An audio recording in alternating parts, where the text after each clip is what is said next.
Apa saja yang harus diperhatikan kalau kita ingin membeli mobil bekas?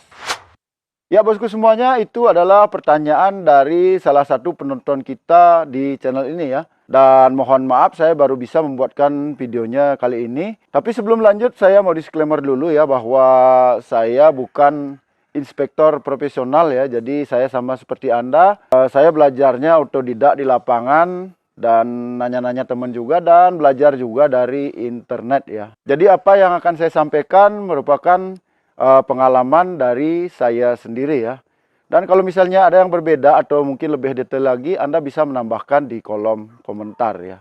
Oke, langsung saja kita mulai videonya. Oke, yang pertama yang biasa saya lakukan adalah mengecek bagian eksterior ya. Kita cek catnya apa masih mulus kayak gini. Kalau bisa sih yang masih tipis ya, atau biasa dibilang masih kaleng ya. Walaupun dia misalnya sudah hopper sepet, usahakan cari yang dempulnya tidak terlalu tebal ya. Kemudian cek juga di sebelah sini ya, di engsel-engsel pintunya. Apakah dia tidak ada bekas nabrak ya. Pastikan tidak ada bekas-bekas perbaikan di sini. Termasuk juga engsel pintunya pastikan masih bagus ya. Kemudian masih dari eksterior atau bagian luarnya, kita cek juga ban ya. Kondisi ban, ketebalannya, dan juga apakah ada ban yang kembung ya. Kalau ban masih tebal kemudian tidak ada yang kembung, itu berarti kita tidak usah lagi ada pengeluaran di bagian ban ya.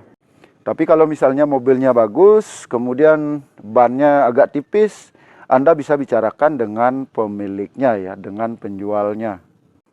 Pastikan juga untuk keseluruhan bodi mobilnya tidak ada yang keropos ya. Biasanya sih di bagian bawah ya. Cek juga di bodi mobilnya apakah masih lurus atau sudah ada yang penyok. Kemudian pintu-pintu masih presisi ya. Pastikan pintu-pintu masih presisi sesuai dengan tempatnya ya. Lanjut kita cek di bagian mesin. Pastikan semuanya masih bagus, tulang-tulangannya masih rapi, tidak ada bekas perbaikan ya. Kalau ada bekas perbaikan berarti kemungkinan dia ada bekas laka ya, bekas kecelakaan. Kemudian tulang-tulangan di kap mesin juga. Pastikan semuanya masih sesuai dengan standar pabriknya ya. Jadi tidak ada bekas nabrak ya. Dan dari kap mesin, dari kap depan ini saya contohkan Suzuki APP ya. Kita juga bisa mengintip sasis ya. Pastikan untuk sasisnya tidak ada kropos ataupun bekas nabrak juga ya. Lanjut kita cek interior mobilnya. Kita mulai dari dashboard. Dashboardnya apakah ada yang pecah atau tidak. Kemudian kita cek jok-joknya, trim-trim pintu, dan juga plafon ya bagian atasnya. Apakah semuanya masih bagus atau sudah ada perlu perbaikan ya. Oke, seperti ini misalnya. Kalau yang ini sih interiornya masih bagus ya. Sampai ke atas di plafon juga masih bagus. Jadi itu sedikit untuk interiornya. Kemudian saya biasanya membuka tutup radiator ya, tapi pastikan ini masih dalam keadaan dingin. Kita buka radiatornya, kita cek di dalamnya. Ini kebetulan pakai coolant ya, dan airnya masih bening, coolantnya masih bagus. Pastikan di sini tidak ada minyak ya, tidak bercampur dengan minyak, karena kalau ada minyaknya biasanya itu ada yang bocor di bagian kopnya, jadi dia sudah bercampur dengan oli ya. Kemudian kita bisa cek untuk bagian stick ini ya, kita cabut stick olinya. Kita cek apakah olinya masih bagus ya, atau di sini juga tidak bercampur dengan air. Jadi kalau olinya masih bagus berarti kondisi mesinnya masih bagus ya. Atau Anda bisa juga membuka tutup olinya ini ya. Cek juga mesinnya apakah ada packing-packingan yang bocor. Kalau misalnya ada kotor itu masih biasa ya. Yang penting tidak ada rembesan oli di sekitar mesin. Nanti kita lihat juga di bagian kolong ya. Oke, kita cek lagi di bagian mesin sampai ke belakang ini apakah ada kebocoran atau tidak. Atau kita cek baut-bautnya sudah pernah dibuka atau tidak ya. Kalau ada baut yang sudah dibuka, berarti mobilnya sudah pernah turun mesin. Setelah semuanya dirasa bagus, air radiator dan juga oli dirasa masih normal, kita coba nyalakan mesinnya. Pastikan check engine tidak nyala saat mobil di starter.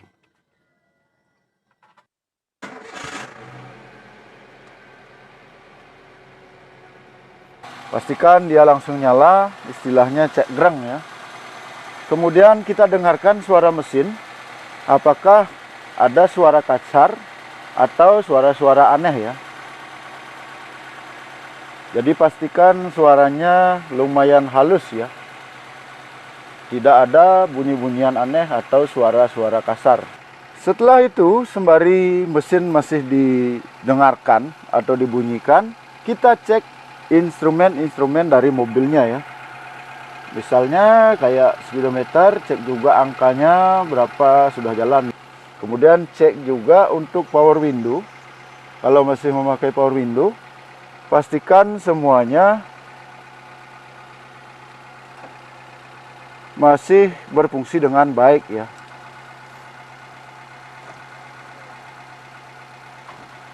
Kayak gini misalnya, kalau ada power window-nya ya, untuk mobil yang ada power window, pastikan power window-nya masih berfungsi dengan baik.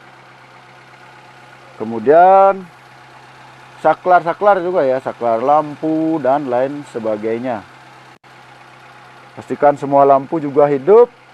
Kemudian Anda juga bisa cek AC dari mobilnya, apakah masih dingin atau sudah tidak dingin lagi ya. Jadi baiknya pastikan AC-nya masih dingin. Oke, selanjutnya kita jangan lupa cek juga di bagian bawah ya. Di bagian bawah ini atau di bagian kolong kita bisa lihat di bagian rem. Sekalian kita lihat juga untuk mesinnya apakah ada yang netes di bawah. Terus juga kita lihat gardannya ya. Pastikan seal di bagian gardan juga tidak bocor ya.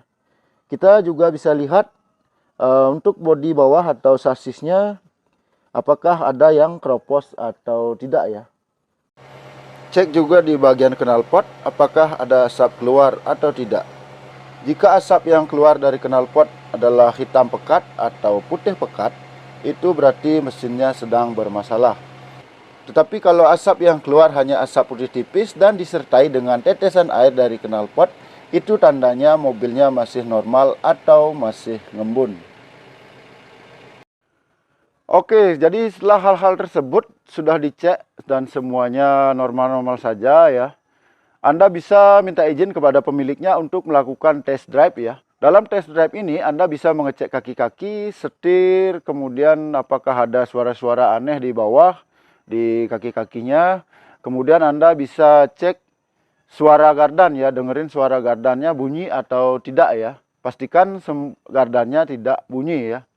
Karena itu akan membutuhkan perbaikan juga. Dan juga di sini Anda bisa cek untuk koplingnya apakah masih normal atau tidak ya.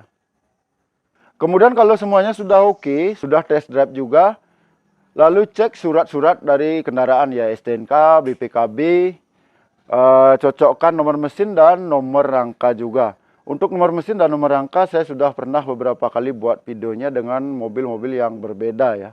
Lalu setelah surat-surat akur dan mobilnya juga dalam kondisi baik, Anda tinggal negosiasi harga dengan pemiliknya. Oke bosku semuanya, jadi itu saja hal-hal yang harus kita cek ya sebelum membeli mobil bekas.